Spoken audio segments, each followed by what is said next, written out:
আসসালামু আলাইকুম। এসএসসি পরীক্ষার্থী এবং নবম দশম শ্রেণীর ব্যবসায় শিক্ষা শাখার ছাত্রছাত্রী এবং একাদশ দ্বাদশ শ্রেণীর ছাত্রছাত্রী যারা আছে তাদের জন্য আর্থিক অবস্থা বিবরণী তৈরির বিষয়ে কিছু সমন্বয় জানা জরুরি। আর্থিক অবস্থা বিবরণীর মধ্যে তিনটি ছক রয়েছে। একটি হচ্ছে বিশদ বিবরণীর ছক, একটি হচ্ছে মালিকানা সত্ত্বে পরিবর্তন বিবরণীর ছক, আরেকটি হচ্ছে আর্থিক অবস্থা বিবরণীর ছক। তিনটি ছক যে সকল শিক্ষার্থী ভালোভাবে আয়ত্ত করতে পারে তারা খুব সহজেই এবার এসএসসি পরীক্ষায় 20টি নম্বর লুফে নিতে পারবে। তো যারা এসএসসি পরীক্ষার্থী এবং নবম শ্রেণীতে যারা আছো, দশম শ্রেণীতে যারা নতুন আছো, সকলের জন্যই আমি পর্যায়ক্রমে আর্থিক অবস্থা বিবরণী অধ্যায়টি আলোচনা রাখবো ইনশাআল্লাহ। তো প্রথমত আমরা আর্থিক অবস্থা বিবরণীর প্রথম ছকটি বিশদ আয় বিবরণী থেকে আমরা কি জানতে পারি সেইটা একটু আলোচনা করছি। বিশদ আয় বিবরণীর ছকের মধ্যে থেকে আমরা মোট লাভ, পরিচালন মুনাফা এবং নিট মুনাফার তথ্য পেয়ে থাকি। মালিকানা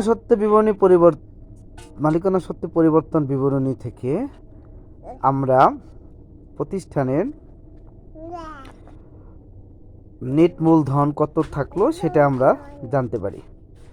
এবং আর্থিক অবস্থা বিবরণীতে দুইটি পক্ষ রয়েছে, একটা হচ্ছে মোট সম্পদ এবং দায় ও মালিকানা সত্ত্ব।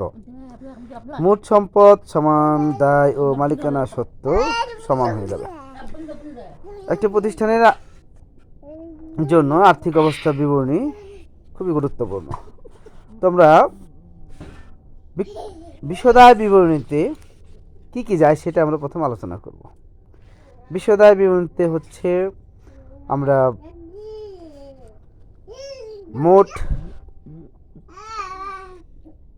বিক্রয় থেকে বিক্রিত পণ্যের নিট বিক্রয় থেকে আমরা বিক্রিত পণ্যের ব্যয় বিয়োগ করলে আমরা মোট মুনাফা অথবা মোট ক্ষতি নিরূপণ করে থাকি এবং তার সাথে পরিচালন আয় যোগ এবং পরিচালন ব্যয় বিয়োগ করে আমরা পরিচালন মুনাফা পেয়ে থাকি এবং তার সাথে অন্যান্য আয় যোগ অন্যান্য ব্যয় বিয়োগ করলে আমরা নিট মুনাফা অথবা নিট ক্ষতি নির্ণয় করে থাকি।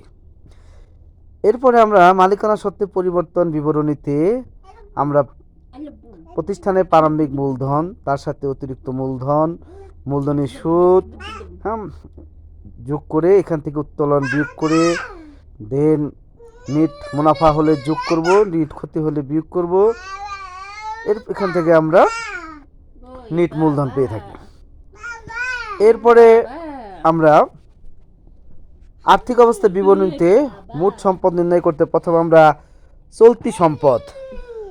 চলতি সম্পদ, স্থায়ী সম্পদ, বিনিয়োগ এই তিনটি ধাপ মিলে আমরা পেয়ে থাকি মোট সম্পদ। এবং দায় ও মালিকানা সত্ত্বের মধ্যে দায়ের মধ্যে স্বল্পমেয়াদী দায় এবং দীর্ঘমেয়াদী দায় এই দুইটা মিলে হচ্ছে আমরা মোট দায়। এর সাথে মালিকানা সত্ত্বটা বসিয়ে দিলে আমরা মোট দায় ও মালিকানা সত্ত্ব পেয়ে থাকি। মোট সম্পদের সাথে মোট দায় মালিকানা সত্ত্বে মোট যোগফলের পরিমাণ সমান হবে। এই ছিল ছকের সংক্ষিপ্ত আলোচনা। তো আমরা এরপরে কিছু সমন্বয় নিয়ে আলোচনা করব পরবর্তী ভিডিওতে। আশা করি আমার ভিডিওটি দেখে ব্যবসায় শিক্ষা শাখার যারা আছো আমার গ্রুপে যুক্ত তারা উপকৃত হবে।